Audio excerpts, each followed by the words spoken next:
ये पुस्तक एक ऐतिहासिक पुस्तक है जो मिथिहास से निकला हुआ इतिहास है, उसको ये दर्शाती है। जलंधर त्रिगर्त प्रदेश है जिसका नाम प्रस्थल था महाभारत के समय में, और इसके आसपास की इतनी जगह हैं जहाँ पे आप इतिहास का दर्शन कर सकते हैं। समय के साथ साथ इतिहास लुप्त होता जा रहा है। ज्यादा लोग इन जगहों के बारे में जानते नहीं हैं। इन जगहों के बारे जानना और इस व्यास पिंड का जो उनकी श्री वेद व्यास जी की तपस्थली है, उस जगह पे आके वो वाइब्रेशंस जो हैं वेद व्यास जी की, क्योंकि उन्होंने यहाँ पे तप किया था, उनको महसूस करना, ये एक बहुत बड़ा, मैं समझता हूँ, एक यज्ञ की तरह है। क्योंकि किसी भी ऐसी पवित्र जगह पे जहाँ पे किसी संत महात्मा महापुरुष के चरण पड़ते हैं तो वो पवित्र हो जाती है। तो ये एक पवित्र जगह है जिसको विकसित करने का ये बीड़ा यहाँ की सभा ने उठाया है। महर्षि वेदव्यास माना जाता है कि चारों वेदों के वो रचयिता तो नहीं थे, लेकिन उन्होंने उनको डिवाइड किया अलग अलग कैटेगरीज में। पहले 3 वेद माने जाते थे, ऋग, साम, यजुर, और जो अथर्वण परंपरा थी उसको भी वेदव्यास जी ने इसके साथ जोड़ा था। वेदव्यास जी का असल नाम कृष्ण द्वैपायन है, और ये इस मनवंतर के 28वें मनवंतर के वो 28वें वेद व्यास हैं, ऐसा विष्णु पुराण में कहा गया है।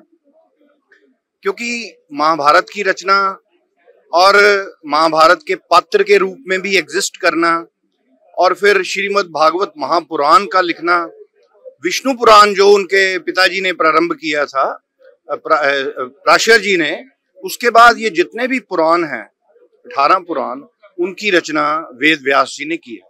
सो ऐसी पुण्य जगह, ऐसी तपस्थली के बारे में कम से कम जलंधर, पठानकोट, होशियारपुर और पूरे पंजाब के लोगों को इसका ज्ञान होना इसलिए जरूरी है क्योंकि एक तो ये ऐतिहासिक है, और दूसरा इससे जुड़ी हुई जो परंपरा है वो जीवंत है, आज भी जिंदा है। इसी परंपरा को जिंदा करने के लिए इस जगह को डेवलप करने का बीड़ा यहाँ की सभा ने बनाया है, और मेरी शुभकामनाएं सभी के साथ। जो किताब लिखी गई है, इससे इसका क्या महत्व आप देखते हैं कि इससे लोगों को और ज्यादा, जिन्हें पूरा नहीं पता है उन्हें भी पता लगेगा? इस पुस्तक का महत्व इस बात में ये है कि इस पुस्तक को हर जगह पे जाके विजिट करके, वहाँ के फोटोग्राफ्स लेके, वहाँ की जो किंवदंतियां हैं, वहाँ की जो परंपरा है, वहाँ की जो ट्रेडिशंस है, उसके बारे में जानकारी लेकर ये योगेश्वर स्याल जी ने इस पुस्तक की रचना की है। आमतौर पर पुस्तकें लिखी जाती हैं, 7-8 पुस्तकों को रखा और एक नई किताब की रचना कर दी। ऐसा नहीं है, इसकी बड़ी वैज्ञानिक अप्रोच है, इंपीरिकल अप्रोच मैं कहूँगा, और इस अप्रोच से ये कोशिश की गई है कि जहाँ जहाँ जो है, जैसे जैसे है इस अवस्था में, आज के समय में, उसको वैसे ही दर्शाया गया है। क्योंकि महाभारत के युद्ध के साथ संबंधित जितने भी प्रदेश हैं वो इसके जो अध्याय हैं वो इस पुस्तक के। ये जड़ी किताब रिलीज हुई है, ये व्यास बारे ये बड़ी कोशिश की थी, सारे स्थान पर्सनली मैं विजिट किए, और फिर मैं सारे दसिया जलंधर खन्ना जी नू, आचार्य जी नू, वो सारिया दी फोटो लैके वो सारा कुछ उन्होंने दिता लिख के, उन्होंने वो पर्सनली जाके उन्होंने कमेटी ने पर्सन जाके वो जगह देखी, पता किया किन्नी क असलियत है, बिच की ठीक की गलत है, फिर जाके किताब लिखनी शुरू। ਤੁਹਾਨੂੰ ਕਿੱਦਾਂ ਦਾ ਮਹਿਸੂਸ ਹੋ ਰਿਹਾ? ਤੁਹਾਡੇ ਇੰਨੇ ਸਾਲਾਂ ਦੀ ਤੁਹਾਡੀ ਮਿਹਨਤ ਹੈ, ਕਿਤਾਬ ਬਣ ਗਈ ਹੁਣ। मैं 5-7-93 नू एक कमेटी बनाई, बस उसले यह सी भाई बहुत से जन्म पिछड़े थे माधो, ये जन्म तुम्हारे लेखे, ये जन्म सफल हो जाए, एवें ही मेरा जन्म एवें ही ना जाए। इस करके मैं रिटायर होने तो बाद ये शुरू किया, 5-7 तो शुरू किया और हुण तक भी मैं चार्ज देता, लेकिन मेरा साह जिहड़ा आ वो इस वास्ते ही आ, इन्हां वास्ते ही आ। ਹੁਣ ਤਾਂ ਇਹ ਕਿਤਾਬ ਬਣ ਗਈ ਹੈ, ਹੁਣ ਇਹਦਾ ਕੀ ਮਹੱਤਵ ਲੱਗਦਾ ਹੈ ਤੁਹਾਨੂੰ? ਲੋਕਾਂ ਨੂੰ ਜਾਣਕਾਰੀ ਮਿਲੇਗੀ ਇਸ ਕਿਤਾਬ ਦੇ ਥਰੂ? देखो कितना खुश नसीब हूँ मैं इस जन्म के लिए, मिल मांगे सब कुछ दे दिया व्यास प्रभु ने। ए प्रभु हाँ, इत्थे किसे मंगण दी लोड़ नहीं, इत्थे तां विश्वास करन दी लोड़ है। और जो कुछ भी हो रहा वो आप ही कर रहे हैं, मैं कौन है करने? मैं तो मामूली आदमी, मैं करने को कुछ भी नहीं, मिट्टी है। जिंदगी की सुबह देखी, जिंदगी की शाम देखी, जिंदगी जाती तमाम देख, ये हुण बुढ़ापे इतने तक देख लिया, सब कुछ देख गया। जी मैं अश्विनी कुमार शर्मा, इत्थे महारिषि वेद व्यास कुंड सभा का मैं प्रधान हाँ जी। अज पुस्तक का विमोचन होया। असी चाहुंदे हाँ ये पुस्तक विमोचन तो बाद इत्थे दा प्रसार ते प्रचार सारी दुनिया 'च पहुंचे और सारी दुनिया तो सानू सहयोग मिले। मैं अज सारे आए हुए तिथियां का बहुत बहुत धन्नवाद करदा। और मेरे नाल मोहित शर्मा जी इस कुंड सभा के जनरल सैकटरी महासचिव नाल ने, ये भी अपने विचार रखणगे जी। मैं मोहित शर्मा महर्षि वेद व्यास कुंड सभा ब्यास पिंड तो महासचिव के दायित्व से काम करता पिया। अज इत्थे एक महर्षि वेद व्यास जी के उत्ते एक पुस्तक लॉन्च की गई है, जिस दे विच साडे प्रमुख माननीय अरविंद खन्ना जी, जो कि इस मंदिर कमेटी के संरक्षक ने पिछले 30 सालों तो, उन्हां दी हाजरी दे विच और साडे इत्थे देवी तलाब प्रबंधक कमेटी के महासचिव राजेश वेद जी, डॉक्टर सतीश कपूर जी, होर शहर तो बहुत सारिया गणमान्य हस्तियां इत्थे प्रोग्राम तो शामिल हुईयां और उन्हां दी उपस्थिति विच पिंड वासियों की सारियां दी उपस्थिति विच अज असीं पुस्तक लॉन्च की है और सारियां नूं बेनती करते हैं कि इस किताब नूं जरूर पढ़ो। और वैसे तो महर्षि वेद व्यास जी बारे लिखना साडे लई संभव है ही नहीं किसी वास्ते, जिन्हां ने सानूं 18 पुराण 4 वेद महाभारत जैसा ग्रंथ दिता, उन्हां बारे असीं लिखण दी क्षमता रखते ही नहीं। फिर भी एक कोशिश की गई है जिन्होंने किताब लिखी है समाज नूं अपने पंजाब दे इस एरिए बारे जिथे महर्षि वेद व्यास जी ने तप किया और इस दे आले दुआले भीषमसर हो गया, गगन का टीला हो गया, अर्जुनवाल, किशनगढ़, ये सारा एरिया साडा महाभारत के काल दा है। और ये पुस्तक तो सारी जानकारी ऑथेंटिक पूरी फैक्ट्स दे नाल संगत नूं मिलेगी और मैं बेनती करूंगा कि इस पुस्तक नूं पढ़ो और वध तो वध इस चीज़ का आगे प्रचार करो। 5,500 साल पुराना है, यहीं उन्होंने सभी ग्रंथों की रचना की। अज्ञातवास के दौरान पांडव महर्षि वेद व्यास जी से आशीर्वाद लेने यहाँ आते थे। व्यास दरिया पहले इसी गांव से होकर बहता था। वेद व्यास जी से जुड़ी 2 बातें विशेष हैं। उनका जन्म आषाढ़ पूर्णिमा के दिन हुआ था। उसी दिन हम व्यास पूर्णिमा या गुरु पूर्णिमा के रूप में मनाते हैं। व्यास जी गुरुओं के भी गुरु हैं, इसलिए उनके जन्मदिन को पूरे विश्व में गुरु पूर्णिमा के रूप में मनाते हैं और अपने गुरुजनों की पूजा करते हैं। दूसरी बात है, जिस आसन पर संत, महापुरुष या कथावाचक बैठते हैं उसे व्यासपीठ कहा जाता है। ये सब संत या महापुरुष भी मानते हैं कि वह कोई व्याख्यान या कथा कर पाते हैं तो वह सब महर्षि वेद व्यास या व्यासपीठ का ही प्रताप है। वह खुद उनके सिर पर हाथ रखकर बुलवाते हैं। व्यासपीठ से उठकर वे मात्र एक साधारण इंसान हैं। इनकी महिमा अनंत है। सबसे पहले मैं इस किताब के लेखक महर्षि वेद व्यास, बद्रीनाथ से व्यासपिंड के लेखक श्री योगेश्वर दत्त सुयाल जी, उनका परिचय देना चाहूँगा। किन्हीं आपात कारणों से उनको कल मुरादाबाद जाना पड़ गया, इसलिए वो यहाँ उपस्थित नहीं हो पाए। श्री योगेश्वर दत्त सयाल जी वरिष्ठ संपादक होने के साथ साथ स्तंभकार, चिंतक, समीक्षक एवं निर्भीक एवं निष्पक्ष पत्रकार हैं। उन्होंने नई दिल्ली स्थित जवाहरलाल नेहरू विश्वविद्यालय से रशियन स्टडीज़ में स्नातक की डिग्री हासिल की। उसके बाद उन्होंने पत्रकारिता के क्षेत्र में पदार्पण किया और टाइम्स ऑफ इंडिया के media school, time centre for media studies नई दिल्ली में सोशल जर्नलिज्म की पढ़ाई की।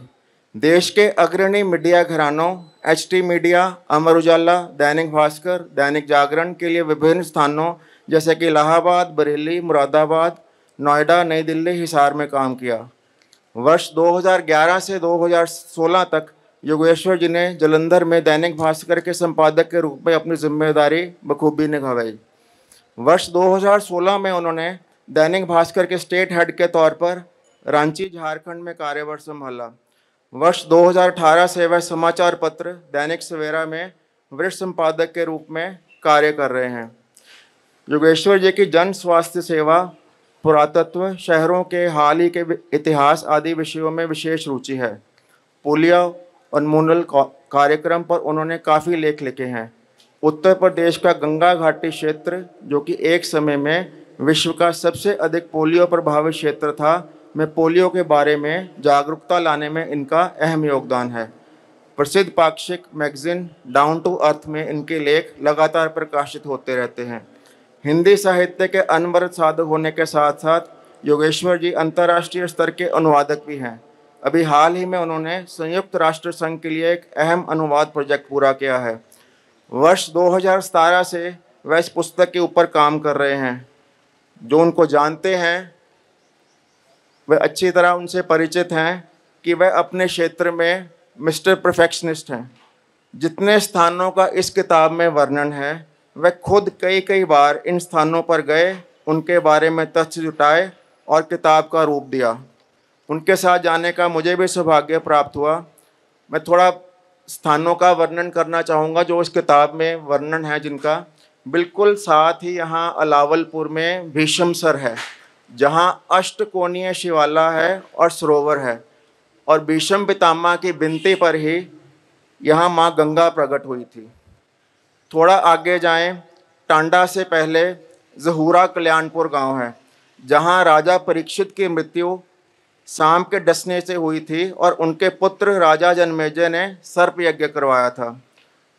दसूहा, या जिसे हम विराट नगरी भी कहते हैं, जहाँ प्राचीन पांडव सरोवर है। एक और बड़ा रोचक तथ्य इस किताब को पढ़ने से मुझे मालूम हुआ कि जो हम नाम रखते हैं उसका असर अवश्य होता है।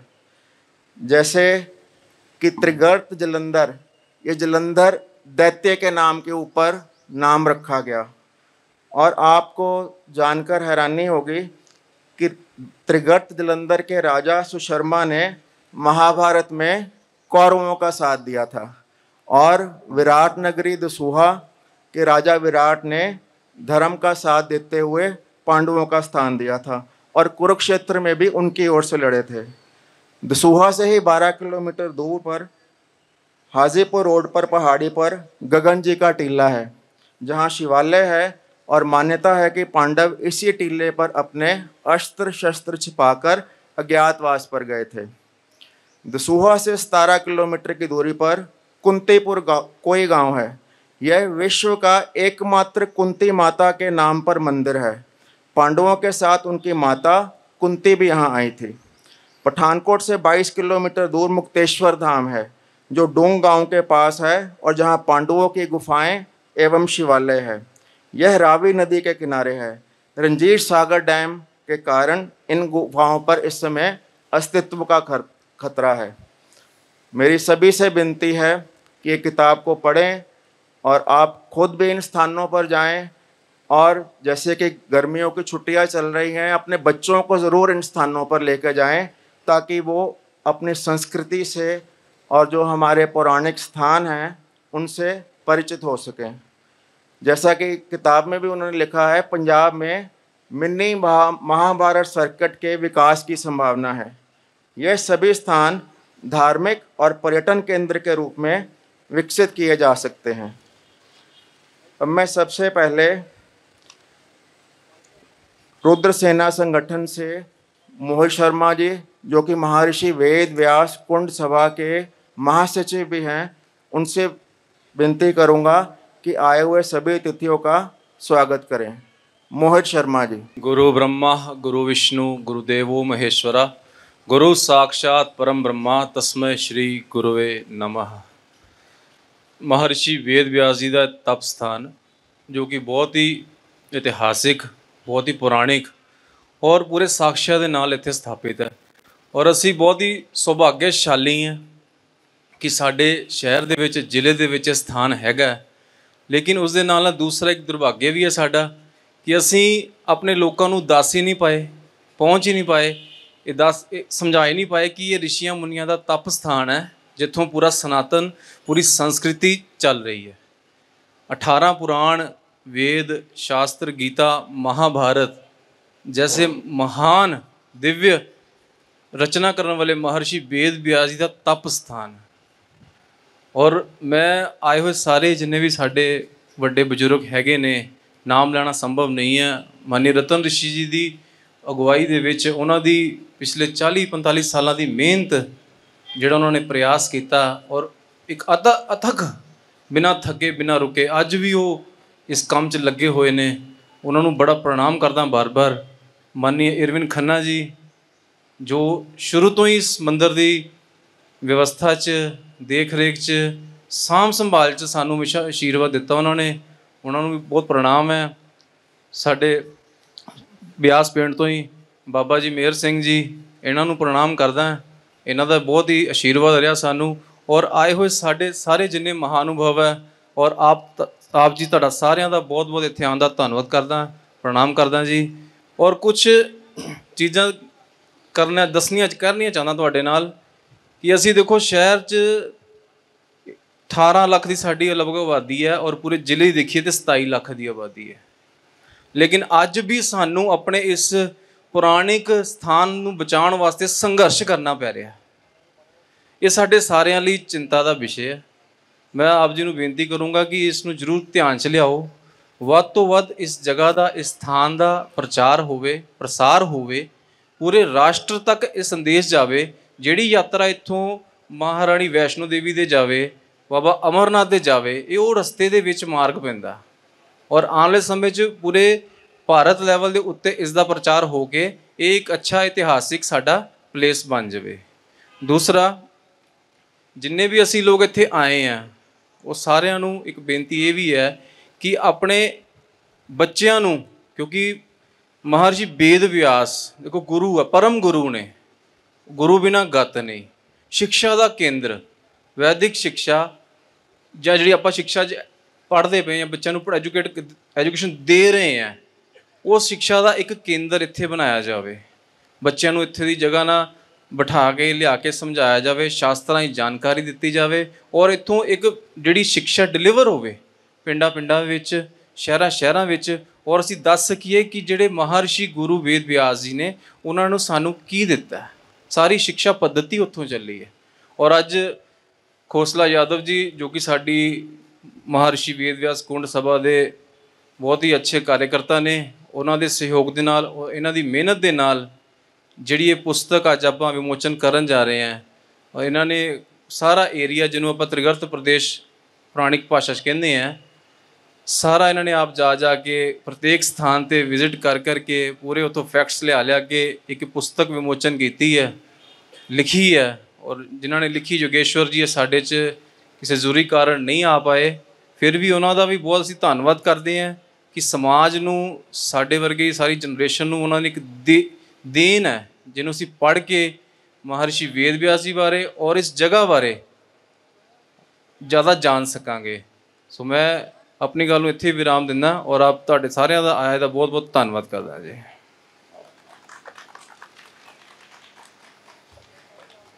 सबसे पहले मैं सबको रतन चंद ऋषि जी से वाकिफ़ करवाना चाहता हूँ।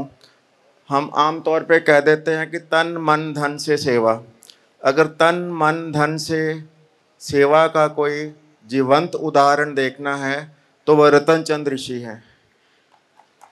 शायद आपको पता होगा कि पहले ये जो कार्यक्रम था 28 तारीख को निश्चित था, मगर बाबूजी की तबीयत कुछ बिगड़ गई तो हमें मजबूरन इसको आगे डालना पड़ा। मगर हॉस्पिटल में भी इनको था कि 28 तारीख को किताब का विमोचन है, और आईसीयू में ये लगातार कहते रहे कि मैं घर जाना है, किताब का विमोचन करना है। इनकी बेटी ने फ़ोन करा, मैंने खन्ना जी को गुजारिश करी, वो खुद आईसीयू में गए और उनको बताया, समझाया कि बाबूजी जब आप आएंगे स्वस्थ होके तभी हम किताब का विमोचन करेंगे, उसके बिना हम नहीं करेंगे। मेरा ख्याल ये इनका जीवन का सपना था कि इस स्थान के बारे में एक किताब लिखी जाए, और इसी स्थान के बारे में नहीं, जो आसपास भी जो महर्षि वेद व्यास जी से जुड़े स्थान हैं, महाभारत काल से जुड़े स्थान हैं, उनका वर्णन हो। तो आज ये इनका सपना साकार हो रहा है, और हम महर्षि वेद व्यास जी से प्रार्थना करते हैं कि वह इन्हें लंबी आयु दें, अच्छा स्वास्थ्य दें। इसी दिसंबर में बाबूजी अपने 95 साल पूरे कर रहे हैं, और मैं महर्षि वेद व्यास जी से प्रार्थना करूंगा कि 5 साल बाद हम सभी मिलकर इसी तरह इनका 100वां जन्मदिन मनाएं, इसी स्थान पर मनाएं।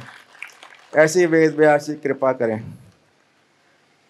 हमारे बीच में प्रोफेसर वीबी आचार्य जी, किरण आचार्य जी, जो आचार्य जी के पुत्र हैं, उनके आगे पुत्र भी आए हैं, उनका इस संस्थान के विस्तार में, मार्गदर्शन में बहुत योगदान है। हम उनका हार्दिक स्वागत करते हैं। पवन गोस्वामी जी, जो कि ज़हूरा कल्याणपुर में आदि शक्ति मंदिर जहाँ सर्प यज्ञ हुआ था, वो भी मंच पर विराजमान हैं। हम उनका हार्दिक स्वागत करते हैं। बीजेपी के वरिष्ठ नेता विवेक खन्ना जी, शैली खन्ना जी यहाँ उपस्थित हैं। उनकी उपस्थिति को हम मान्यता देते हैं और उनका हार्दिक स्वागत करते हैं। एडवोकेट बलदेव राज शर्मा जी यहाँ उपस्थित है, यहाँ पीछे बैठे हैं, वो पीछे ही रहते हैं तकरीबन। उनका बहुत योगदान है, वो लगातार कहते रहे कि किताब लिखी जानी चाहिए और यहाँ मार्गदर्शन भी देते रहे। उनका हम हार्दिक स्वागत करते हैं। रमन मीर जी, जो कि पहले दैनिक भास्कर में एडिटर रहे हैं, अब खबरिस्तान न्यूज़ नेटवर्क के एडिटर इन चीफ हैं। जब सबसे पहले प्रचार शुरू हुआ तो भास्कर में थे, इन्होंने ही मुझे याद है अंकित शर्मा और रजत ग्रोवर की ड्यूटी लगाई कि आप इस जगह की कवरेज करिए, और वो पूरे एडिशंस में छपा था। इनका शुरू से ही बहुत सहयोग रहा है, इनके हम हार्दिक अभिनंदन करते हैं। धर्मेंद्र तिवाड़ी जी, जो कि अजीत समाचार से जुड़े रहे हैं और बहुत अच्छे लेखक हैं, इस समय पीएनबी में वरिष्ठ मैनेजर के पद पर कार्यरत हैं, उनका हम हार्दिक स्वागत करते हैं। इमरान खान जी, जो पहले दैनिक भास्कर में कार्यरत रहे हैं, उसके बाद एबीपी न्यूज़ में ये काम करते रहे, और अब इनका अपना चैनल पंजाबी न्यूज़ बुलेटिन है, ये वो चलाते हैं। इनका हम हार्दिक स्वागत करते हैं। एक विशेष बात मैं कहना चाहूँगा कि इस किताब की प्रूफ रीडिंग में और प्रकाशन में इमरान खान जी का बहुत ज़्यादा योगदान है। ये केवल भारतवर्ष में पॉसिबल है, खासकर पंजाब में ये धर्मनिरपेक्षता की मिसाल हैं। जिस तरह इन्होंने इस किताब के प्रकाशन और प्रूफ रीडिंग में सहयोग दिया और आज भी अपनी पूरी टीम के साथ कवरेज करने के लिए आए हैं, इनका हार्दिक अभिनंदन है। हमारे शिवरात्रि उत्सव कमेटी के संस्थापक आदरणीय अरविंद खन्ना जी मंच पर विराजमान हैं। उसके साथ ही हमारे सभी वरिष्ठ सदस्य मक्खन लाल शर्मा जी, वीरेंद्र मलिक जी, भरत बब्बर जी यहाँ उपस्थित हैं। उनकी उपस्थिति को हम मान्यता देते हैं सबका हार्दिक स्वागत करते हैं।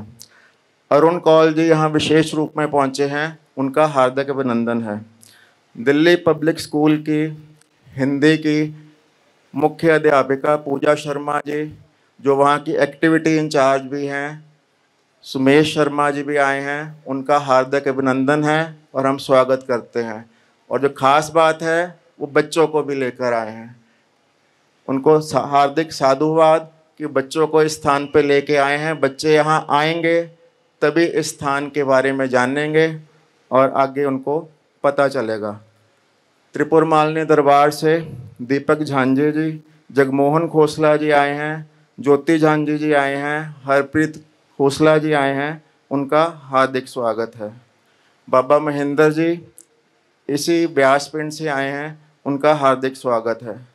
सतपाल जी जो कि दैनिक भास्कर में वरिष्ठ पत्रकार हैं, एक क्राइम रिपोर्टर हैं और पुलिस से भी 10 कदम आगे चलते हैं।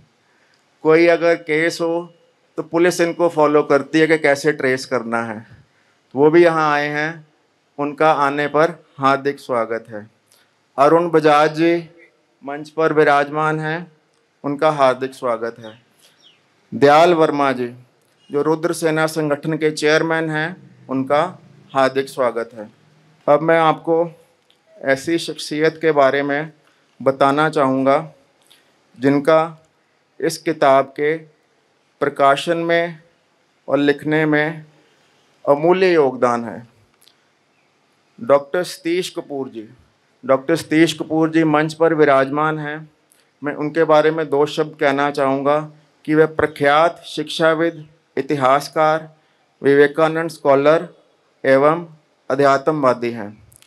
पंजाब यूनिवर्सिटी से इतिहास विषय में स्वर्ण पदक से अलंकृत doctor Kapoor university of London के school of oriental and African studies से ब्रिटिश कौंसिल स्कॉलर रहे हैं।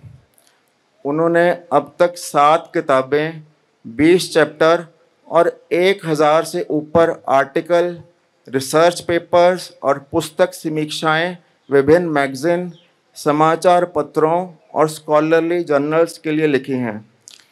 उनकी महान कलाकृति Hinduism the faith eternal, Hindutva अध्ययन का सीमा चिन्ह है।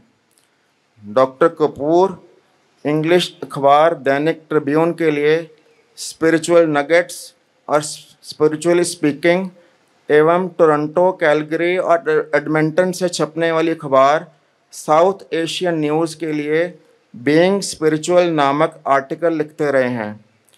द टाइम्स ऑफ इंडिया में प्रकाशित होने वाला इनका आर्टिकल द स्पीकिंग ट्री व्यापक रूप से पढ़ा जाता है। डॉक्टर कपूर लायलपुर खालसा कॉलेज जलंधर के प्रिंसिपल रहे हैं और डीएवी कॉलेज मैनेजिंग कमेटी नई दिल्ली द्वारा संचालित दयानंद इंस्टीट्यूशन सोलापुर महाराष्ट्र के सेक्रेटरी रहे हैं। Doctor Kapoor DAV university Chandigarh, DAV university Jalandhar के संस्थापक रजिस्ट्रार हैं और वर्तमान में आगामी स्थापित होने वाली यूनिवर्सिटी ऑफ एथिक्स के एडवाइजरी बोर्ड में शामिल हैं। इनका किताब के प्रकाशन और लेखन में अमूल्य योगदान है और इनका इनपुट मिलता रहा, उसी से एक किताब संभव हुई। मैं उनसे निवेदन करूंगा कि वह मंच पर आके हमारा मार्गदर्शन करें और अपने विचार रखें। मंच पर आसीन श्री इरविन खन्ना जी, ऋषि जी और अन्य सभी गणमान्य व्यक्ति जो शहर के जाने माने व्यक्ति हैं, मुझे लगता है कि ऑडियंस में भी ऐसे ही हैं, तो किसी का नाम छूट ना जाए इसलिए मैं सभी को साधुवाद देता हूं। इस विषय में ये एक बड़ा उत्तम प्रयास हुआ है ये पुस्तक छपने का, और इसके लिए योगेश्वर सुवाल जी जो हैं वो बधाई के पात्र हैं। वेद व्यास जी की ये धरती है, तपस्थली है, लेकिन नॉर्मली ऐसा पता नहीं है लोगों को कि वेद व्यास कौन थे। एक बात मैं यहां स्पष्ट कर देना चाहता हूं, शास्त्रोक्त मर्यादा के अनुसार और शास्त्रोक्त विधि विधान के अनुसार वेद व्यास एक पदवी है वेद व्यास एक एपिथेट है जिसे यूज किया जाता है ऐसे व्यक्ति के लिए जो प्रबुद्ध हो, जिसने श्रम को रियलाइज कर लिया है, जिसने कोई ऐसी कंट्रीब्यूशन की है जो विश्व भर में जिसकी जो इम्पैक्ट जो है वो परमानेंट हो। वेद व्यास का एक्चुअल जो नाम है ये कृष्ण द्वैपायन है। कृष्ण इसलिए क्योंकि रंग उनका सांवला था, और द्वैपायन इसलिए, ऐसा ये पुस्तक में सारा लिखा हुआ है, द्वैपायन इसलिए क्योंकि एक द्वीप पे उनका जन्म हुआ था। यमुना नदी में एक द्वीप था और उस द्वीप में जो गौतम ऋषि थे वो जा रहे थे, और बहुत बड़े एस्ट्रोलॉजर थे, विद्वान थे ज्योतिष के। उनको ऐसे लगा कि एक ऐसा नक्षत्र उदय हो रहा है जिस नक्षत्र में अगर किसी बच्चे का जन्म होगा तो वो बच्चा जो है वो पूरे विश्व को प्रेरणा देगा, विश्व के लिए ज्ञान का वो स्रोत रहेगा और इतिहास में उसका नाम दर्ज होगा। तो जैसा कहा जाता है, और इसके मामले में बहुत कहानियां हैं, लेकिन मुख्य बात यह है कि उस समय वो एक नौका में यात्रा कर रहे थे, और यात्रा करते दौरान जो नौका चलाने वाले थे उनकी बेटी के साथ उनका संसर्ग हुआ यमुना के एक द्वीप पर जो कालपी के नजदीक है, और उससे वेद व्यास जी का जन्म हुआ जिनका नाम था कृष्ण द्वैपायन। द्वैपायन यानी कि जो एक द्वीप पर जिनकी पैदाइश हुई है। बचपन से ही ये बहुत प्रबुद्ध थे और एक ऐसे बालक जिनके बारे में आप कह सकते हैं अंग्रेजी में कि प्रोडिजी थे। उनको हर भाषा का ज्ञान था और वो अपनी इंसाइट से सब कुछ देख लेते थे, सब कुछ कर लेते थे। एक और बात यहां बतानी बहुत जरूरी है, कहने को तो बहुत कुछ है, कि द्वापर युग में वेद व्यास का जन्म होता है, कृष्ण द्वैपायन का जन्म होता है, और इस मनवंतर के वो 28वें वेद व्यास थे, 28वें कृष्ण द्वैपायन थे। क्योंकि हमारी जो हिंदू पद्धति है, टाइम स्केल है, जो मेजरमेंट है, वो 1 सेकंड के 1 मिलियन नैनोमीटर के हिसाब से वो चलती है, और उसकी गणना जो है वो करनी बहुत मुश्किल है, उसको इंटरप्रेट करना बहुत मुश्किल है। विदेशी अब थोड़ा थोड़ा इस चीज को मानने लगे हैं। तो आप ये समझिए कि वो 28th उसकी इनकारनेशन थे भगवान विष्णु की। उन्हें अंश अवतार कहा जाता है, मुख्य अवतार में नहीं थे, जो पहले 10 अवतार हैं हमारे, लेकिन ये 28th इनकारनेशन है। और ये सारा विवरण विष्णु पुराण में है, जिसमें ये कहा गया है कि विष्णु पुराण के ये 29th जो वेद व्यास होंगे वो द्रोणाचार्य के बेटे होंगे। खैर, वो बात अलग है। इस पुस्तक के विषय में मैं ये कहना चाहता हूं कि आमतौर पर ये धारणा अंग्रेज स्कॉलर्स ने, और कुछ कहना नहीं चाहिए मार्क्सिस्ट स्कॉलर्स ने बनाई है कि भारत के लोगों को इतिहास का ज्ञान नहीं है, भारत के लोगों को इतिहास का पता नहीं है, उन्होंने इतिहास की कभी रचना नहीं की है। और यहां तक एक पुस्तक में लिखा है कि भारत का इतिहास, प्राचीन इतिहास कैसे है, जैसे एक कंफ्यूज्ड टेलीफोन डायरेक्टरी है, उस तरह का है, जिसके कुछ पेज फटे हुए हैं, कुछ पेज उधड़े हुए हैं, कुछ पेज गायब हैं। लेकिन सच्चाई ऐसी नहीं है। सच्चाई यह है कि हमारा इतिहास जो है वो शिलालेखों पे खुदा हुआ है। हमारा इतिहास जो है वो साहित्य में दर्ज है। यहां तक कि जो हमारे प्लेसेस हैं, जितनी जगह हैं, उनके नाम भी इसलिए रखे गए हैं क्योंकि उनका कोई मीनिंग है, मीनिंगलेस नाम नहीं है। जैसे आपके नजदीक ये नकोदर है। अब नकोदर क्या है? ये नाक के उधर से निकला हुआ, नाक एक नदी का नाम हुआ था जो आजकल विलुप्त हो चुकी है, समाप्त हो चुकी है। उसके पेट से निकला हुआ जो शहर है वो नकोदर है। नकोदर, फगवाड़ा आपने सुना है। अब फगवाड़ा क्या है? ये फग्गू का वाड़ा। फग्गू एक संत थे, उनके नाम से ये वाड़ा था और ये फगवाड़ा बन गया। अब आप जलंधर, जिसका जिक्र खोसला जी ने भी किया, ये त्रिगर्त प्रदेश, ये त्रिगर्त क्या है? ये त्रिगर्त है, तीन गर्त, तीन नदियों का मिलन, जिसमें सतलुज है, ब्यास है, रावी है। और फिर जलंधर क्या है? जल के अंदर। अगर भौगोलिक दृष्टि से देखा जाए तो ये किसी समय जल के अंदर था, तो इसलिए जलंधर हो गया।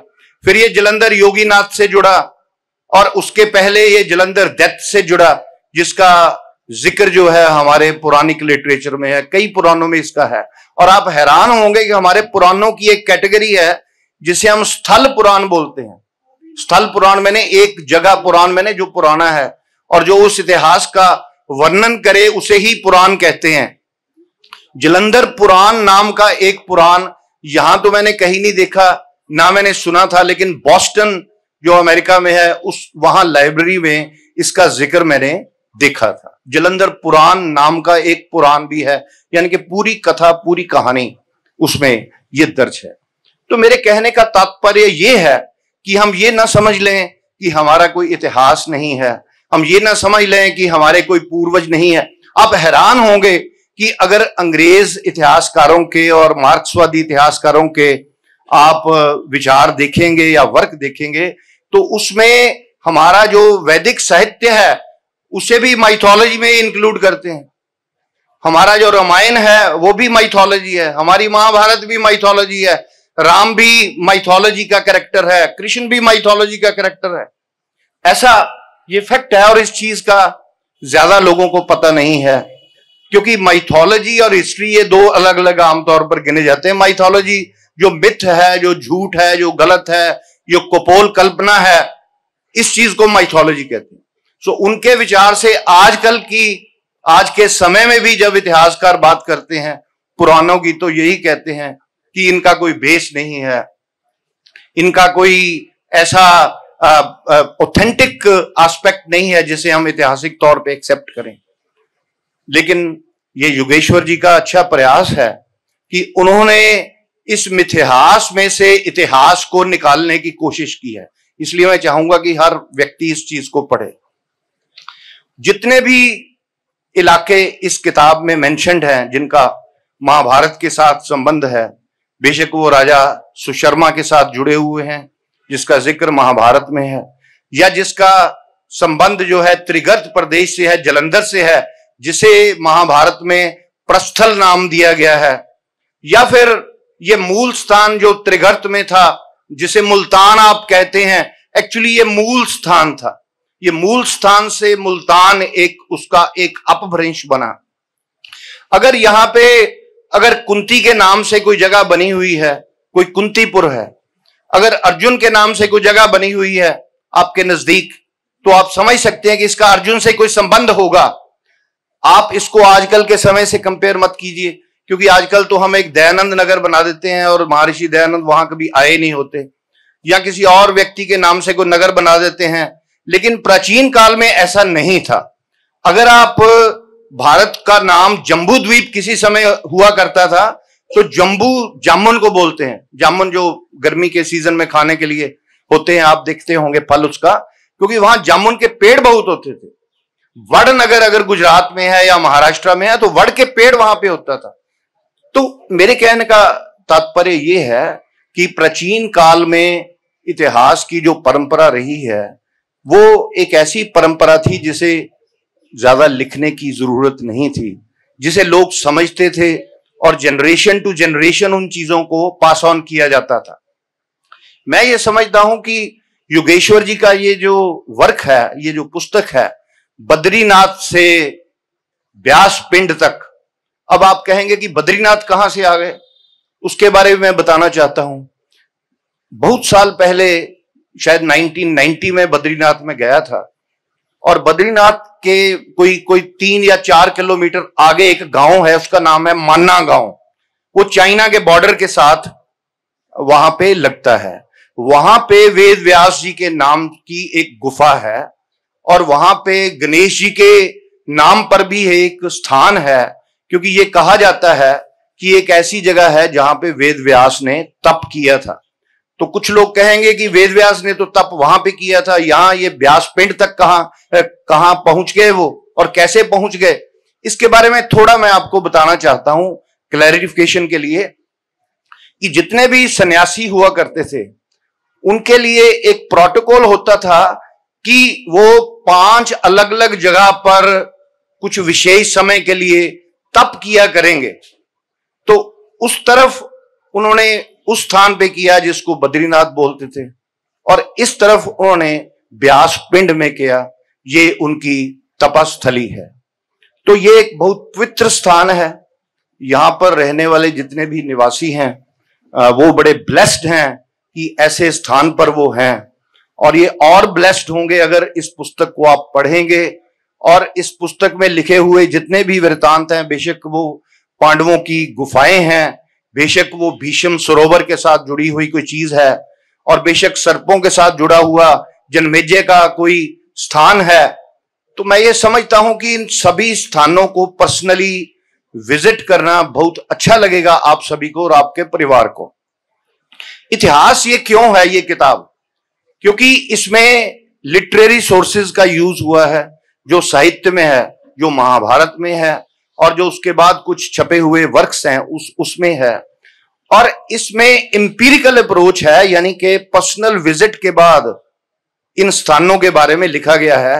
किसी गजेटियर से उठा के या किसी पुस्तक से उठा के या किसी अखबार के लेख से उठा के ये पुस्तक नहीं लिखी गई है। एक एक जगह को कई कई बार विजिट किया गया है, एक एक जगह की फोटोग्राफ्स जो हैं वो खुद ली गई हैं, और एक एक जगह के इतिहास को जानने के लिए वहां के जो प्रबुद्ध या फिर वृद्ध व्यक्ति है उनसे जनरेशन टू जनरेशन जो चीजें पास ऑन हुई है, उस सारे ज्ञान को अर्जित करने के बाद लिखित रूप जो है वो योगेश्वर स्याल जी ने दिया है। तो इन्हीं शब्दों के साथ मैं वाणी को विराम देता हूं, और हमारे ऋषि जी जिनको मैं पहली बार मिला हूं, और इमरान जी जिन्होंने पब्लिकेशन में, और भी बहुत बड़े बड़े व्यक्ति यहां पर बैठे हैं, सभी का नाम मैं जानता नहीं, और मैं ये समझता हूं कि ये एक बहुत अच्छा मौका है सभी से मिलने का। आप इस पुस्तक को अवश्य पढ़िए, आप उन स्थानों को जरूर विजिट करिए जो संस्थान इसमें दर्ज हैं, और आप ये प्राउड फील करिए कि आप जालंधर की एक ऐसी धरती पे हैं जिसको कभी जालंधर योगी के नाम से जाना जाता था। और जालंधर योगी के बारे में मैं कुछ इस समय कहना नहीं चाहता, कि जालंधर में अगर आपने इमाम नासर देखा है तो किसी समय यहां योगी जालंधर नाथ की कब्र हुआ करती थी। और ये बात मैं नहीं कह रहा, ये ब्रिटिश गवर्नमेंट के द्वारा बनाए गए गजेटियर में कहा गया है। समय के साथ चीजें लुप्त होती जाती हैं, समय के साथ, समय के प्रवाह के साथ बहुत कुछ बह जाता है। तो मैं ये समझता हूं कि इन सभी चीजों को ध्यान में रखते हुए आप इस पुस्तक को अवश्य पढ़िए, अपनी जो ब्यास पिंड है उस पर गर्व करिए, और जितना ज्ञान आपको है उस ज्ञान से और लोगों को परिचित करवाए। बहुत बहुत धन्यवाद मुझे यहाँ पे आमंत्रित करने का। महर्षि वेद व्यास कुंड सभा, जो कि इस पूरे स्थान का रखरखाव और मैनेजमेंट देखते हैं और सारा प्रचार का काम कर रहे हैं, उनकी कमेटी से आपका तारुफ मैं करवाना चाहूंगा। यहाँ के प्रधान अश्विनी शर्मा जी, उप प्रधान श्रीमती ममता शर्मा जी, महासचिव मोहित शर्मा जी, कैशियर पन्नालाल जी, सेक्रेटरी संतोष कुमारी जी, फेस्टिवल इंचार्ज रमेश लाल जी, कमला रानी जी, बाबू राम कुमार जी, राजा शर्मा जी, विजय कुमार जी, अजय कुमार जी, नरेंद्र कुमार जी, कुलदीप कुमार जी, संदीप निज्जर जी, राजेंद्र कुमार जी, राकेश कुमार जी, मधु रानी जी, पलविंदर सिंह जी, बलबीर निज्जर जी। हमारे बीच में पंडित दीनदयाल उपाध्याय स्मृति मंच के पंजाब प्रधान किशनलाल शर्मा जी आए हैं। उनकी उपस्थिति को हम मान्यता देते हैं। उनका हार्दिक स्वागत है। जगप्रीत वर्मा जी, अनिल चोड्डा जी अलावलपुर से आए हैं, उनका हार्दिक अभिनंदन है। हमारे बीच में जालंधर से अनिल सहगल जी, रमेश सहदेव जी, सुनील सहदेव जी आए हैं, उनका हार्दिक स्वागत है। श्री रंजीत पांजा जी, स्टेट कार्यकारिणी member BJP, Kishan Kumar advocate ji Kartarpur से जो आए हैं, किशोरी लाल अलावलपुर से, जुल्का जी अलावलपुर से, एडवोकेट सर्वेश चड्डा जी हमारे बीच में उपस्थित हैं, उनका हार्दिक स्वागत है। गगन जी का टीला, जिसके बारे में अभी मैंने आपसे कुछ देर पहले बताया, वहां के प्रधान गुरदीप पठानिया जी अपनी पूरी कमेटी के साथ आए हैं, उनका हार्दिक स्वागत है। उनके साथ गुरमेल सिंह पठानिया जी, सुशील कुमार जी, सुरजीत कौशल जी, पंकज रत्ती जी आए हैं, उनका भी यहाँ पहुंचने पर हार्दिक स्वागत है। श्री इंद्र मोहन जी दसूहा से और नरेंद्र सिंह चीमा जी जो फतेहगढ़ साहब से चलकर आए हैं, उनका यहाँ आने पर हार्दिक अभिनंदन है। हमारे बीच में पूर्व विधायक और पूर्व chief parliamentary secretary Shri Krishna Dev Bhandari ji उपस्थित हुए हैं, उनका यहाँ आने पर हार्दिक अभिनंदन है और स्वागत है। ये महामाई के भक्त हैं, इनको रोज सुबह आप माँ महाकाली जी और माँ त्रिपुर मालिनी जी के दर्शन करने से ही अपनी दिनचर्या की ये शुरुआत करते हैं। इनका यहाँ पहुंचने पर हार्दिक स्वागत है। हमारे यहाँ retired IG Shri IPS officer SK Kalia ji आए हैं, उनका यहाँ पहुंचने पर हार्दिक स्वागत है, हार्दिक अभिनंदन है। हमारे बीच में श्री देवी तालाब मंदिर प्रबंधक कमेटी के महासचिव श्री राजेश विज जी जो विशेष तौर पर यहाँ आए हैं, उनका यहाँ आने पर पूरी कमेटी की तरफ से हार्दिक अभिनंदन है। मैं यहाँ विशेष तौर पर इस बात का जिक्र करना चाहूंगा, जो सिद्ध शक्ति पीठ विश्वमुखी श्री त्रिपुर मालिनी मां दरबार है, उसके प्रचार और प्रसार में जो योगदान श्री राजेश विज जी का है वह अमूल्य है। श्री राजेश विज जी ने ही हमारे गुरु विश्वविख्यात अमर भजन लेखक बलबीर निर्दोष जी के साथ मिलकर मां त्रिपुर मालिनी मंदिर का, सिद्ध शक्ति पीठ का प्रचार शुरू करा 2010 में।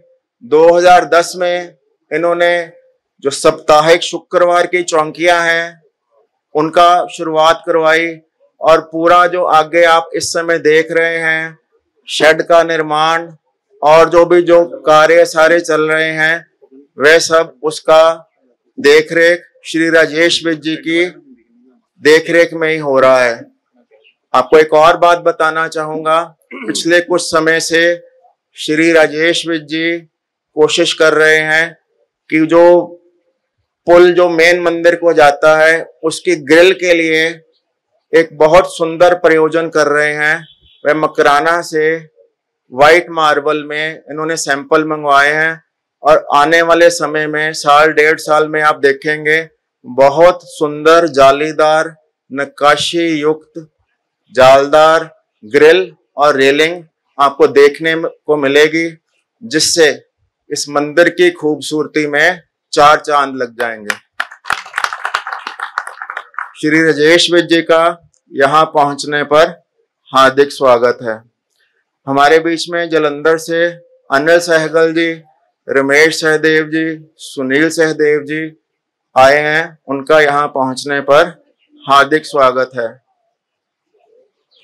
मनमोहन सिंह जी जो सीनियर कांग्रेसी लीडर हैं, वह भी राजेश विज जी के साथ आए हैं। मैं उनसे गुजारिश करूंगा कि वो आगे आकर बैठें, उनका यहाँ पहुंचने पर हार्दिक स्वागत है। आपके सम्मुख आप सब वैसे जानते ही हैं, श्री अरविंद खन्ना जी के बारे में दो शब्द कहना चाहूंगा। वह श्री महर्षि वेद व्यास कुंड सभा के मुख्य संरक्षक तो है ही हैं, साथ में राष्ट्रवादी दैनिक उत्तम हिंदू के मुख्य संपादक होने के साथ साथ उच्च कोटि के लेखक, स्तंभकार, चिंतक एवं श्रोमणी साहित्यकार हैं। खन्ना जी हिंदुत्व एवं पत्रकारिता संबंधी कई राष्ट्रीय गोष्ठियों में भागीदारी कर चुके हैं। उन्होंने डीएवी कॉलेज जालंधर से राजनीति शास्त्र में एमए की पढ़ाई में अग्रणी रहने के साथ साथ बचपन से ही खेलों में इनकी विशेष रुचि रही है। 1973 में खन्ना जी गुरु नानक देव विश्वविद्यालय में बैडमिंटन टीम के कप्तान बने और लगातार 6 वर्ष तक पंजाब राज्य एवं गुरु नानक देव विश्वविद्यालय का प्रतिनिधित्व राष्ट्रीय स्तर पर किया। खन्ना जी ने 1976 में खेल खेल में साप्ताहिक पत्रिका से पत्रकारिता में पदार्पण किया। 1984 में बतौर मुख्य संयुक्त प्रबंधक वीर प्रताप में सेवाएं दी। 1983 में मासिक के रूप में उत्तम हिंदू का प्रकाशन शुरू किया, जो 1991 से दैनिक के रूप में प्रकाशित हो रहा है।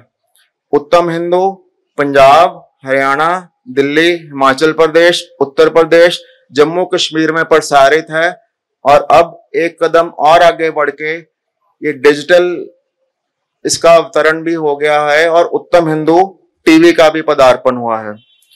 खन्ना जी वर्ष 2006-2007 में दैनिक जागरण पंजाब के कार्यकारी संपादक रहे। इसके अलावा खन्ना जी शिवरात्रि उत्सव कमेटी के संस्थापक अध्यक्ष हैं एवं पंजाब सनातन धर्म प्रचार मंडल एवं पंजाब न्यूज़पेपर एसोसिएशन के प्रधान रहे हैं। उनकी लिखी पुस्तकों में पुनीत ज्योति, गौरव गाथा, हिंदू विचार एवं हिंदू धर्म, मूर्ति पूजा एवं हाँ हिंदू हूँ प्रमुख हैं, जिसकी सभी समीक्षकों ने मुक्त कंठ से प्रशंसा की और जो आज सर्वत्र चर्चा में है। महर्षि वेद व्यास कुंड सभा के खन्ना जी संरक्षक हैं। इस पुस्तक के प्रकाशन में और इस स्थान के प्रचार में इनका अमूल्य योगदान है। अब मैं आदरणीय इरविन खन्ना जी को निवेदन करूंगा कि वह मंच पर आके अपने विचार रखें। मंच पर विराजमान ऋषि जी, अन्य गणमान्य इधर बैठे, सामने बैठे, मैं नाम में परंपरा में ना जाऊं। अभी यादव बेटों की तरह भावुक हो गए इसने जो मेरे बारे में कहा। मैं पढ़ाई में अग्रणी नहीं रहा, पढ़ाई में निर्णायक ही रहा हूं। मैं इस पावन धरती पे बैठ के वेद व्यास जी के सच्चाई को मान लेना चाहिए। पास हो गए तो बस ठीक है। इस जगह से ये आज संजोग है उस पीठ का, जो हम सब यहाँ पे हमें एक तीर्थ स्थान समझे, एक जहाँ पे मिलने का, बैठने का, सोचने का एक अवसर मिला। मैं इससे ऋषि जी से करीब 90s में मिला हूँ, 91 या 92 में जब ये मूर्ति की स्थापना हुई थी महर्षि वेद व्यास जी, तो विश्वनाथ आचार्य जी इनको मेरे पास लेके आए थे, ऋषि जी को। विश्वनाथ आचार्य जी, संत ईश्वरदास जी, हम तीनों जलंधर से आए थे। तो यहाँ पे ये जो कमरा एक पक्का बना हुआ था, साथ में ये शायद ये पक्का नहीं था उस समय, इस जगह पे वो लकड़ का जो एक छप्पड़ बना होता पुराना, उस तरह का था। यहाँ पे 1.5-2 घंटे कीर्तन करके मेरे ख्याल यही समय था, इसी समय हम वापस गए थे। तब से आज तक उस परमात्मा की दया से इस पीठ के साथ ऋषि जी से मिलने का, स्मरण करने का एक अवसर बना रहा। अटूट रिश्ता एक कह सकते हैं कि रहा। यहाँ पे सब इकट्ठे हुए हैं, इसके पीछे छुपा रुस्तम यादव ही है। इसकी मेरे रिमोट सब इसी ने घुमाया, सबके इसी के करता धरता यही है। ये किताब के चाहे प्रकाशन है, यहाँ पे जो समारोह आयोजित हो रहा है, उसके पीछे भी इसी की भूमिका है। अब बात शुरू हुई है धर्म की। धर्म स्थान पे हम बैठे हैं और आज सबसे बड़ी समस्या ही ये है कि धर्मांतरण। आज हिंदू धर्म सबसे बड़ी समस्या, जो चुनौती हिंदुस्तान में आ रही है, बाहर तो है ही है, जो मुगल या जो मुस्लिम देश हैं या ईसाई देश हैं, हिंदुस्तान में ही ये सबसे बड़ी समस्या है कि धर्मांतरण बहुत हो रहा है, लव जिहाद बहुत हो रहा है। इसका कारण धर्म के प्रति उदासीनता। हम अपने बच्चों को, अपने परिवार को मंदिर से दूर कर रहे हैं। और महर्षि वेदव्यास ने महाभारत में ही ये कहा है, धर्मो रक्षित रक्षते, जो धर्म की रक्षा करते हैं धर्म उसकी रक्षा करते हैं। जब हम अपने धर्म से ही दूर हो गए, हम अपने कर्म से दूर हो गए, तो हमारे बच्चे भी अपने धर्म कर्म से दूर हो गए। ये एक सबसे बड़ी चुनौती है। अभी कपूर साहब ने अपने इतिहास की बात कही। सोचने की बात यह है कि जब इन्होंने इतिहास पढ़ा, मैंने पॉलिटिकल साइंस पढ़ी, वहां पे अरिस्टोटल, प्लेटो, इंग्लिश में जाएं तो शेक्सपियर, साहित्य में जाएं तो ये पढ़ाए जाते हैं। मैं कहता हूं कि अगर आप वैदिक युग में जाएं, वहां से शुरू हो जाएं, आज वैदिक युग से और कल युग में आए थे, गुरु ग्रंथ साहब की रचना हुई, उसके बीच द्वापर, उससे पहले त्रेता, द्वापर, फिर इधर आए रामायण, महाभारत, वेद, पुराण, फिर सबकी रचना हुई। ये आज तक हमारे शिक्षा के केंद्र नहीं बने, शिक्षा में इनको नहीं पढ़ाया जाता, जबकि महाभारत में वो सब कुछ है। महाभारत का कोई एक किरदार ले लें, दुर्योधन ले, कुंती ले, अर्जुन ले, भीष्म पितामह ले, युधिष्ठिर, भीम को ले लें, कोई ऐसा किरदार जिसको हम इस दुनिया में देखते हैं या देखा जा सकता है, उसमें उपलब्ध है। और महाभारत के लिए कहा ही जाता है कि जो हुआ जो होगा वो सब इसमें लिखा हुआ है। लेकिन हमें ना पढ़ाया जा रहा, ना घर में एक उन्नति ये बन के भी महाभारत घर में ना रखो, गीता में घर में झगड़ा हो जाएगा। झगड़ा क्यों होगा? क्योंकि हक की बात करेगा, इसलिए झगड़ा होगा ना। क्योंकि तर्क देके जिसके साथ कुछ अन्याय होगा तो वो बोलेगा ना, घर का आदमी, हाँ जी मेरे साथ ये अन्याय हो रहा है। हमें केवल अगर भावना के रूप से देखें तो रामचरितमानस तक पढ़ाते हैं, जिसमें त्याग है, सिर्फ सरेंडर है। बाप ने कहा, पिता ने किया, पिता ने कहा, पुत्र ने किया, पुत्र ने, भाई ने कहा, भाई के पत्नी ने कहा, त्याग, सब त्याग है। तो ये किसको बात सूट करती थी कि महाभारत और गीता ना पढ़ाओ, सिर्फ रामचरितमानस पढ़ा दो? ये रूलिंग क्लास को सूट करती है, जो सत्ता में है।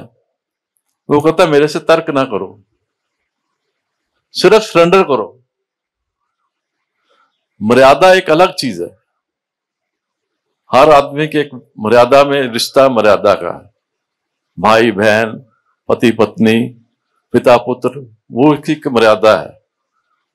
लेकिन मर्यादा से आगे भी अस्तित्व है। हिंदू धर्म को आज अस्तित्व की चुनौती है। इस जगह को लेके 30 साल से इस इंसान को सब नमन करें, इसके प्रणाम पढ़े ऋषि जी के। किस आदमी ने, अकेले ने 30 साल लड़ाई कोर्ट में जाकर लड़ी, कब्जे को छुड़ाया। आज भी चुनौती है। 95 साल का ये आदमी हमारे लिए प्रेरणा का स्रोत है। इससे इंस्पिरेशन ले कि अपने धर्म के लिए कितना संकल्प है, कितना दृढ़ निश्चय इरादा है कि इस जगह को बचाना है। अभी मोहित ने बात की कि 18 लाख 27 लाख की आबादी है, इकट्ठे तो 1800 ही नहीं हुआ है। ये एक समस्या है। यहां पर आकर चिंतन की जो आवश्यकता है वो यही है कि अपनी इस जगह को बचाने के लिए अगर हम आगे नहीं आएंगे तो बच्चों ने आगे क्या करना है। ये जिंदगी 100 साल की मानते हैं ना, तो रिले रेस 400 मीटर की रिले रेस होती है। मैं उसको इस तरह लेता हूं कि 100 मीटर के बाद वो बैटन बदलता है एक खिलाड़ी। 100 साल मतलब 100 मीटर वो बैटन बदलता है। और उस 400 मीटर की खेल में एक आदमी, एक जनरेशन आगे होती है, दूसरी पीछे हो जाती है, तीसरी उससे आगे हो जाती है। यही जिंदगी है। खेल के मैदान से तो सीखो कि बैटन दिया उसने, वो पहले लीड कर रहा होता है, दूसरे को देता तो वो पीछे हो जाता है, तीसरा लेता तो वो आगे निकल जाता है। तो हमारी भी तो पीढ़ी है, कहां वैदिक साल से चले और कहां कलयुग में आके हमें अपना अस्तित्व भी बचाने के लिए समस्या होगी। और अपने देश में जहां 80-85% है, वहां पे हिंदू कहने में अपने में हीन भावना समझते हैं। हम क्यों समझते हैं? क्या कमी है हमारे में? ये एक अपने आप में सोचने की, विचार करने की स्थिति है। हम अपने बच्चों को क्या दे जाएंगे? पैसा, नौकरी, उसके बाद क्या है? राम नाम सत, वो नहीं जाएगा। जो कर्म ही जाता है इंसान के साथ, धन दौलत रिश्ते कुछ नहीं साथ जाएंगे। आपका कर्म आपको ले जाएगा। और कर्म हम सिर्फ भौतिक सुख सुविधा तक सीमित होकर रहेगा, कोई संघर्ष करना ही नहीं चाहते। ये जो वेद व्यास की महाभारत की बात चल रही है, महाभारत में लास्ट में जाकर जब समाप्त होता है वहां, तो युधिष्ठिर जब हम लोग पहुंचते हैं तो दुर्योधन मिलता सबसे पहले उनको। वो धर्मदेव से पूछते, भाई मेरे भाई कहां गए? ये दुर्योधन सबसे पहले स्वर्ग में। वो कहते वो यहां पे नहीं है। वो तो कहां? कहते वो दूसरी तरफ है, अगर चलना है तो बीच में नरक का रास्ता है। तो वो वहां से उनको लेके चलता है, तो वो आगे वहां पे अग्नि जैसे नरक की जो डिपिक्शन हमारे देती है कि गर्माहट और सारी नेगेटिविटी जो है, तो चलाने की आवाज आती है। तो उसमें बीच में जब बहुत चलाहट होती है तो वो धर्मदेव से पूछते हैं कि ये क्या कारण है कि इतनी। वो कहते हैं ऐसे है कि इनको आपके आने से राहत मिली है, तो ये कह रहे हैं कि यहीं पे रुक जाओ आप, क्योंकि जो हमारे कष्ट है कुछ हमें राहत मिल रही है, तो आप यहीं पे रुक जाओ। तो अगर भाइयों से मिलना है तो ये आपने फैसला करना है, आगे चलना है कि। वो कहते नहीं, मैं यहीं पे रुक जाता हूँ। भाई गए जहां पे राहत मिलती है, इनको इतने आदमी चलाहट हो रही है, तो मुझे भाइयों को नहीं, पहले मैं यहीं पे रुक जाता हूँ, इनको राहत पहले मिल जाए। परमार्थ है हमारा धर्म। दूसरे को, धर्म की परिभाषा क्या है? सुखी रहो और दूसरों को सुखी बनाओ, जीने दो, सुख से रहो और सुख रहो।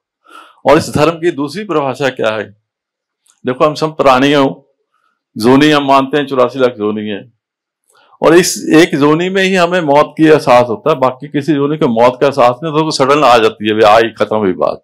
उसको ये नहीं हुआ कि मैंने आना है, और उसके बच्चों को पालने के भी नहीं एहसास होता कि उसने 2 महीने बाद, 4 महीने में, 6 महीने में बच्चा अपने आप अपनी जगह चलता है। इंसान के बच्चे को सबसे ज्यादा पालने की आती है। और उसमें क्या होता है? एहसास के साथ जो इंसान परमात्मा से डरता है, परमात्मा में विश्वास रखता है, उसका पहला भाव क्या होता है कि पाप नहीं करना। पाप से डर कर इंसान ईश्वर में विश्वास कर कर जब कर्म करता है, तो वो सदपुरुष कहलाता है, उत्तम पुरुष उसको कहते हैं। जब आप पाप से डरते नहीं, परमात्मा में विश्वास नहीं रखते, तो हमारे ये कहावत है कि है तो ये इंसान पर पशुओं जैसा है। कहते हैं कि नहीं, हमारे कहावत है कि नहीं? योनि तो इसकी इंसान की है, कर्म इसके जानवरों जैसे ही है, बस इसके कुछ नहीं। और इसी तरह मैं आपको एक बात कह के अपनी बात को विराम दूंगा कि पंजाबी में कहावत है कि घर के भाग ड्योड़ियों। घर किदां दा है, वो ड्योड़ी दे हालात तो पता लग जाता आदमी नूं भी किदां दा। तो आप आज यहां से ये एक संदेश लेके जाएं कि समाज के भाग उसके धार्मिक स्थानों की रख रखाव से। अगर आपका समाज अपने सामाजिक धार्मिक स्थानों की रख रखाव नहीं करता, तो आपके भाग भी छिक्के वाले हैं। फिर आपको कोई मान सम्मान नहीं देगा। उनको पता है कि इनके अपने जो पब्लिक सार्वजनिक स्थान है, उनकी ये स्थिति है, तो इनके घरों की क्या स्थिति होगी? अपने मोहल्ले के, अपने क्षेत्र के धार्मिक स्थान से जुड़े, उसको संभालें, और उसका जो पुरोहित है, मैं ब्राह्मण शब्द नहीं इस्तेमाल कर रहा हूं, पुरोहित की बात कर रहा हूं। ब्राह्मण एक पद्धति, जैसे उन्होंने वेद व्यास से डिग्री है, पुरोहित जो कर्म कांड करा रहा है, उसका परिवार, उसके साथ एक कदम और जाता हूं। अगर हिंदू समाज की बात करते हैं, तो आपके घर के सेवादार हैं, कोई बर्तन साफ करने वाले, कोई कपड़े धोने वाले, कोई सफाई करने वाले, उनके परिवारों को संभालें। आप जितनी बातें करते हैं, जितने स्वच्छता की बात, धर्म की बात करते हैं, लेकिन जो आपको सहायक है, आपके जीवन के सहायक हैं, आपके धर्म से जुड़े हुए हैं, उनको आप नहीं संभालते। उनसे आप 2 कदम दूर रखते हैं। घर में सफाई करने वाली आ गया, बर्तन साफ करने वाला आ गया, पीछे हो जाओ, वो हो जाओ ना। वो हिंदू नहीं है क्या? वो भी हिंदू ही है, समाज का हिस्सा है, और वो आपको आपके जीवन में आगे बढ़ने के लिए सहायक हैं। अगर वो ना हो तो आप आगे नहीं कदम उठा सकते। जिनके घर में वे सुविधा नहीं है, उनके घरों की औरतों से पूछें कि उनके क्या पोजीशन है, क्या स्थिति है, उनके घर वालों की क्या स्थिति है, कि उनको वो सुख सुविधा नहीं है। तो आपके विकास में वो उसी तरह भागीदार है जिस तरह आप कर रहे हैं। आप अग्रणी हैं, सिर्फ आप लीडर हो उस घर के, बाकी तो आपकी टीम है सारी। तो उसी तरह समाज में आप जहां बैठे हैं, छोटा बड़ा पद अनुसार वो अपना कर्म कर रहा है, वो ईमानदारी से कर रहा है, तो उसको सम्मान तो देना आपका फर्ज बनता है ना। हमारी दुविधा ये है हिंदू समाज वालों की कि हम अपने समाज के लोगों को ही इज्जत मान नहीं देते। आज मतलब इतनी बातें करने का दिल करता है कि आप सब बैठे हो, जागरूक इंसान हो, कोई पर सिर्फ एक कोशिश करता हूं कोई एक ज्योति अंदर से जले, कोई घर जाके कोई जलाए, उसको आगे बढ़ाए। क्यों नहीं हम अपने आप में इस तरह सोचते कि हमारा आगे 100 साल बाद 50 साल बाद भविष्य क्या बनेगा। सब तरह से दबाव है, राष्ट्रीय स्तर पे, अंतर्राष्ट्रीय स्तर पे। सिर्फ और सिर्फ एक ही लक्ष्य है सबका, हिंदू धर्म। जो भ्रम भ्रांतियां जो कहना जा रहा है वो सिर्फ हिंदू पुरोहित के लिए कहा जाता है, हिंदू संत के लिए कहा जाता है, हिंदू व्यक्ति के लिए कहा जाता है, हिंदू औरत के लिए कहा जाता है। कोई फिल्म देख लो आप, कोई कथावाचक देखो दूसरे धर्म का, उसमें जो किरदार होगा उसमें नेगेटिविटी होगी तो सिर्फ हिंदू धर्म वाले की होगी।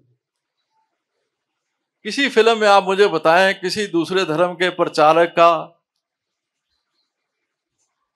किसी अध्यापक का कोई नेगेटिविटी वाली बात हो, जो होगी वो तिलकधारी की होगी, भगवे कपड़े की होगी। क्यों होगी? क्योंकि हम बुज़दिल हैं, हम संघर्ष नहीं करते, हम बोलते नहीं अपने हक के लिए। ये व्यास जी ने जो प्राण रचे, जो सारा कुछ किया, किस लिए किया?